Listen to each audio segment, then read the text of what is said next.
Nanganak na si Pauline Luna sa kanilang pangalawang anak ni Bossing Vic Soto. Sa kanyang Instagram story, ipinasilip niya ang napakapulang labi ng sanggol.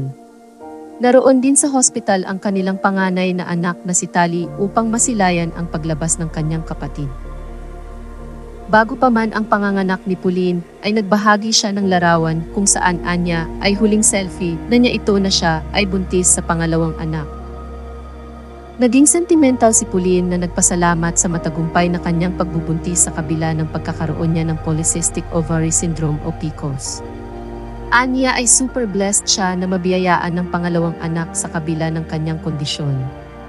Nagpasalamat siya sa pag-iingat, proteksyon at paggabay ng Panginoon sa buong proseso ng kanyang pagbubuntis. Maging ang mga taong nagdasal sa kanya simula ng unang araw nang siya ay magbuntis ay kanyang pinasalamatan. Nagbahagi rin siya ng mensahe para sa kanyang panganay na anak na si Tali. Anya ay bago para sa anak ang pagdating ng kanyang kapatid at ilang mga bagay ang maaaring magbago, ngunit lagi raw tatandaan ni Tali na sa kanya niya naranasan lahat ng una sa pagiging ina. Marami raw siyang natutunan sa 6 na taon niyang pag-aalaga sa anak.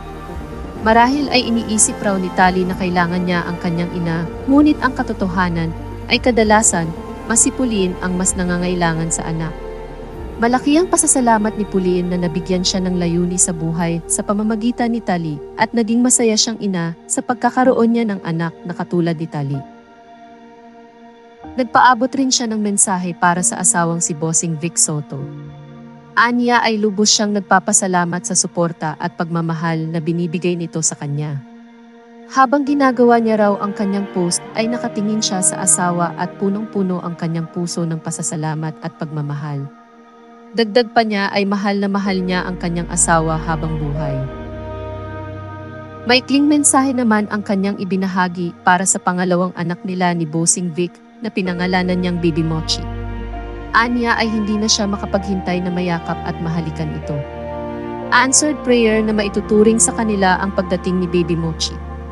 Excited siya sa mga alaala na kanilang gagawin bilang pamilya. Saad niya, "And to my Mochi girl, Mommy cannot wait to hug and kiss you tomorrow. You are yet another answered prayer in our lives. I'm so excited to make memories with you and your aunt and dad. I love you." Nagpaabot naman ng kanilang congratulatory messages ang ilang netizens sa matagumpay na panganganak ni Pauline sa kanilang pangalawang anak ni Bossing Vic Soto.